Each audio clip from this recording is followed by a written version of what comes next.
pas à pas, tu découvres plein de choses et il y a forcément des choses qui sont un peu décevantes parce que, bah, tu les fantasmais un peu, tu les fantasmais super parce que ça allait être l'opposé de ce que tu rejetais dans ta vie précédente.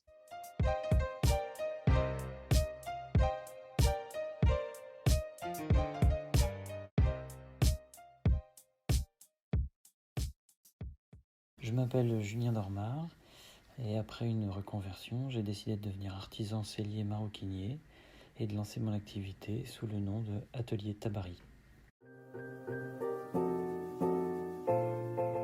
Atelier Tabari, c'est le nom de l'atelier que je suis en train de développer. Donc c'est la sellerie maroquinerie, c'est les articles de petites marauds, sacs et bagageries. C'est réalisé intégralement à la main avec les techniques traditionnelles de la sellerie, c'est-à-dire couture main, les travaux de préparation quasi essentiellement faits à la main.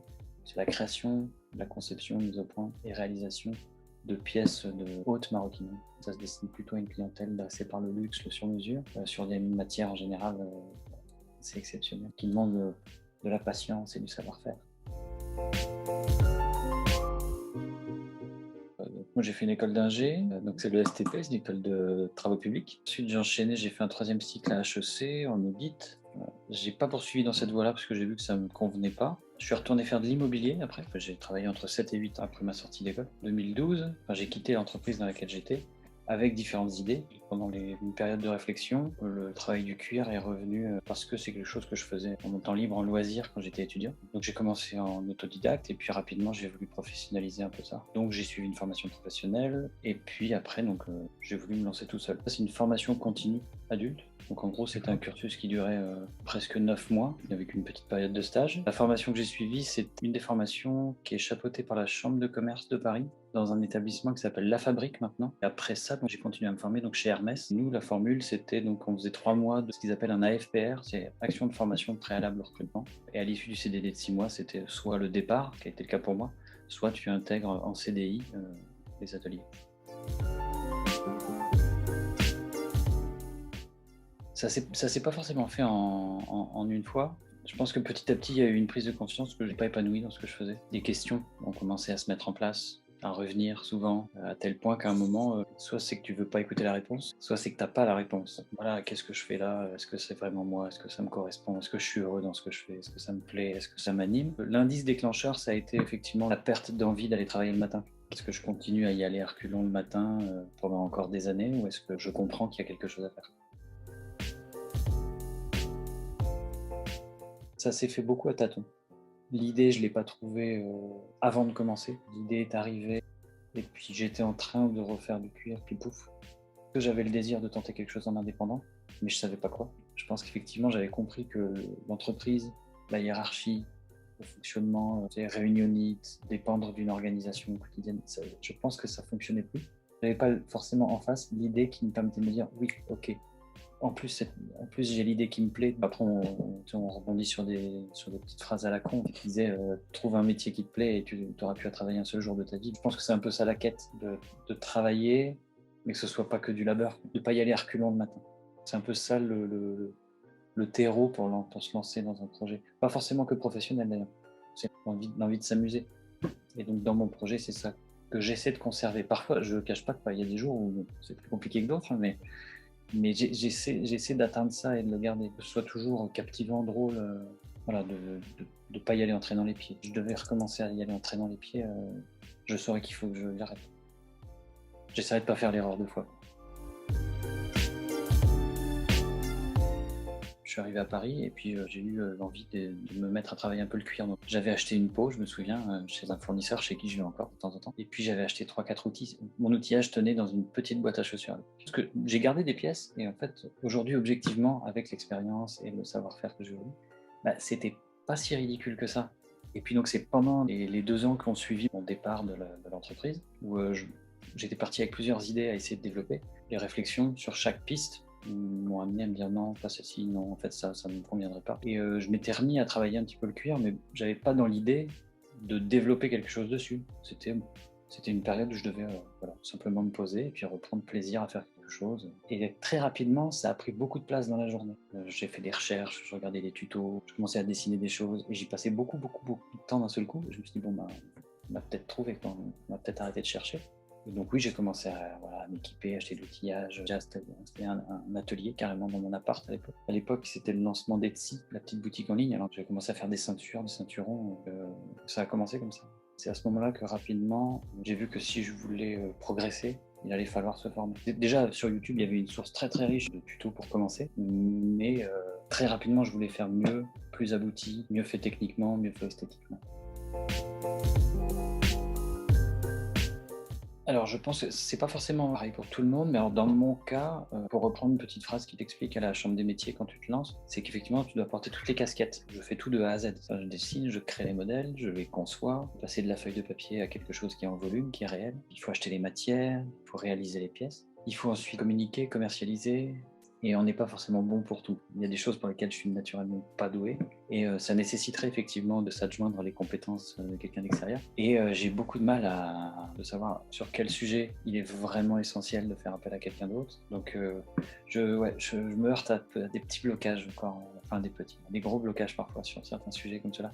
Tout ce qui est commercial, c'est pas ma tasse de thé, parce qu'il y a un petit complexe de l'imposteur et que j'ai beaucoup de réticence à montrer ce que je fais, parce que je suis jamais satisfait de ce que je fais. Actuellement, dans les réflexions, il y a le fait de peut-être penser à une autre organisation ou de rejoindre une équipe. Mais oui, seul, j'ai pris conscience que c'est pas simple. Je suis allé voir, comme ça j'ai vu.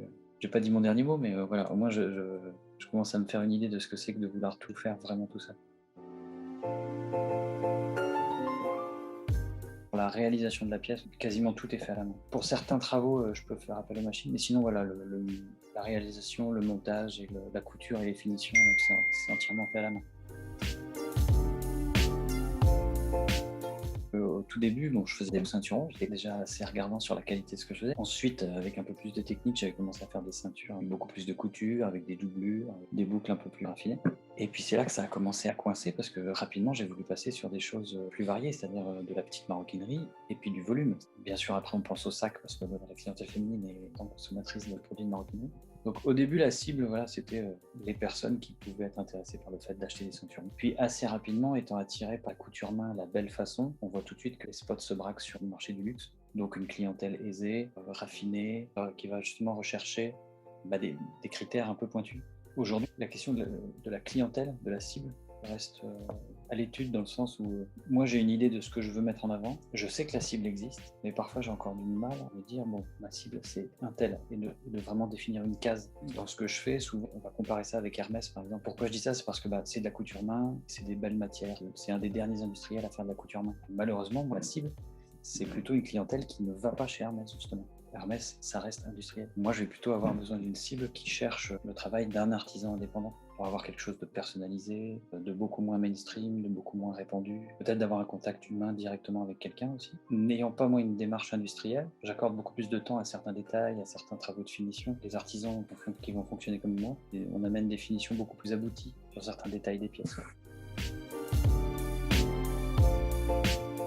Je pense pas qu'on soit beaucoup. Par contre, il y en a, et surtout, c'est qu'il y a un regain d'intérêt depuis quelques années, je pense, pour le travail manuel, pour l'artisanat, pour sur mesure, les pièces uniques. Il y a un regain et d'intérêt et d'engouement, ne serait-ce qu'au niveau aussi pour la formation. Je pense que les centres de formation ont de plus en plus de demandes, soit de gens qui se reconvertissent, et aussi de jeunes. J'ai l'impression qu'aujourd'hui, on reconsidère un petit peu mieux l'artisanat, pas encore révolutionnaire, mais je trouve la tendance change un peu. Donc oui, je pense que c'est un peu plus facile de se rendre visible avec les réseaux sociaux. Donc oui, il y a de la concurrence, c'est tellement vaste, les techniques, les styles et les tendances sont tellement étendus qu'il y a vraiment moyen de trouver de la place pour tout le monde. Après, le profil de ce que je fais moi, oui, du 100% fait main, vraiment des finitions très poussées, sur des matières exotiques, je pense qu'il y a encore de la place.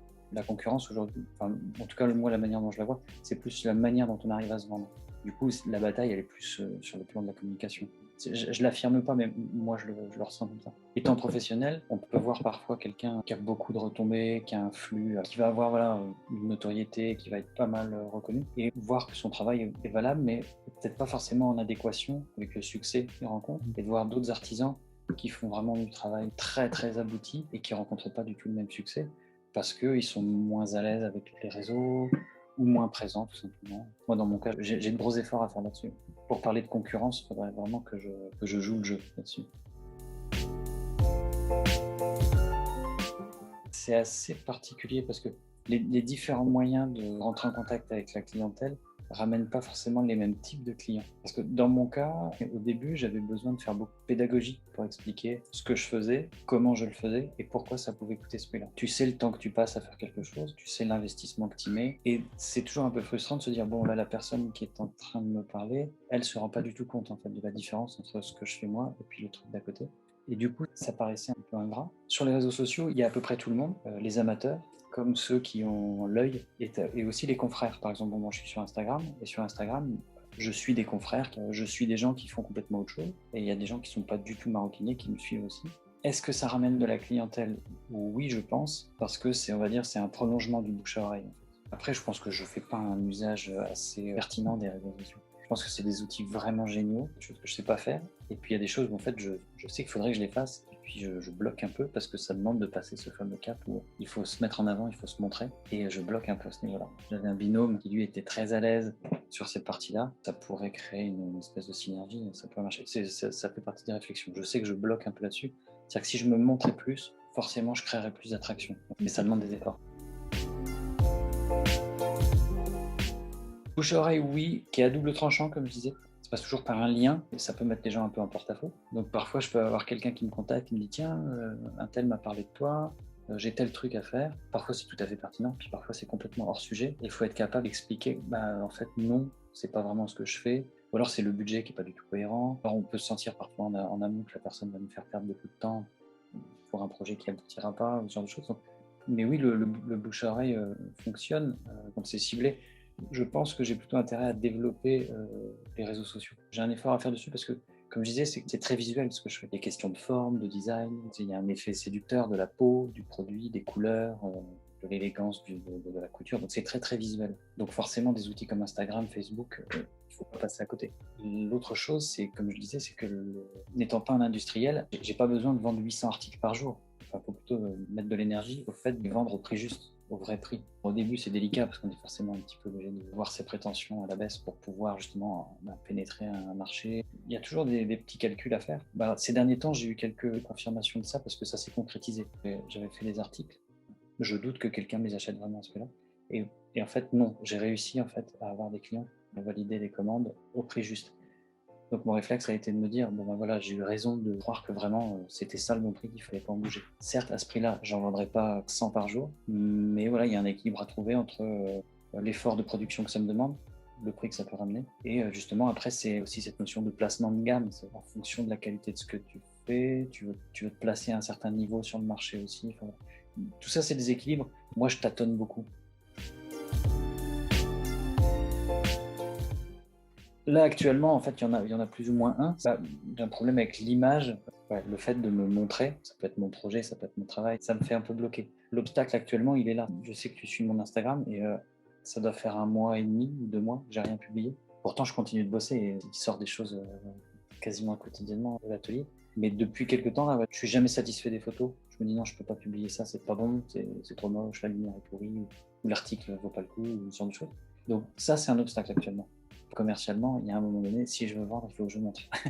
Je pense que personne va venir me chercher de nulle part en me disant il faut vraiment que tu me montres ce que tu fais parce que non, ça c'est un obstacle. Et actuellement, voilà, je cherche des moyens de négocier avec moi-même pour sortir de ce blocage-là. D'un point de vue matériel, à un moment donné, j'ai eu un blocage il y a 1 an et demi. J'étais dans un atelier beaucoup trop petit et puis très bordélique. Autant au début c'était fun, et puis en fait, c'est devenu bloquant. Le fait de trouver un local, à partir du moment où c'est quelque chose qui se fait pas en se disant tiens, je le fais, et puis voilà, 2 jours c'est réglé. Ouais, ça a été un petit obstacle.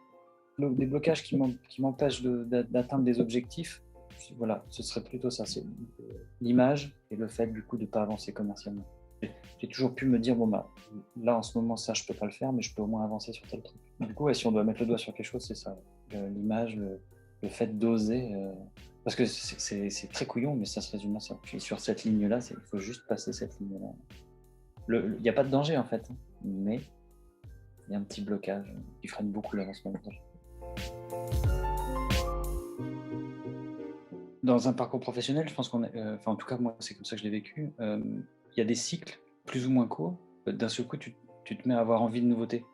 Alors parfois ça peut être juste de changer de boîte, ou juste de changer de poste, ou complètement de secteur d'activité, ça dépend. Mais il y a un moment où on a souvent ce goût de tiens là j'en ai marre, ou alors j'ai fait le tour, ou ça satisfait plus ma curiosité. Enfin, donc quand tu commences ce parcours-là, forcément là c'était une découverte complète. Que ce soit le cœur de métier lui-même, tu découvres un nouveau secteur d'activité, un nouvel état d'esprit aussi. Parce que donc moi avant j'étais cadre, donc avec tout ce qui accompagne cet univers-là. Et puis je suis passé dans un monde donc, qui est plus considéré comme le monde ouvrier. Le marché de l'emploi n'est pas le même, les niveaux de revenus ne sont pas les mêmes. Ne serait-ce que les emplois du temps ne sont pas les mêmes non plus. Il y a plein de choses comme ça qui n'ont pas forcément été des illusions, mais des découvertes parfois surprenantes, positivement surprenantes, parfois un peu déstabilisantes. Mais oui, c'était une découverte complète. Pas à pas, tu découvres plein de choses. Et il y a forcément des choses qui sont un peu décevantes parce que bah, tu les fantasmais un peu. Tu les fantasmais super parce que ça allait être l'opposé de ce que tu rejetais dans ta vie précédente. Enfin, quand tu te lances en indépendant, bon, c'est super, t'as plus de patron. Il y a un revers à cette médaille-là aussi. Tu découvres la réalité de ce que tu voyais peut-être un petit peu de manière très idéale avant d'être confronté à la réalité.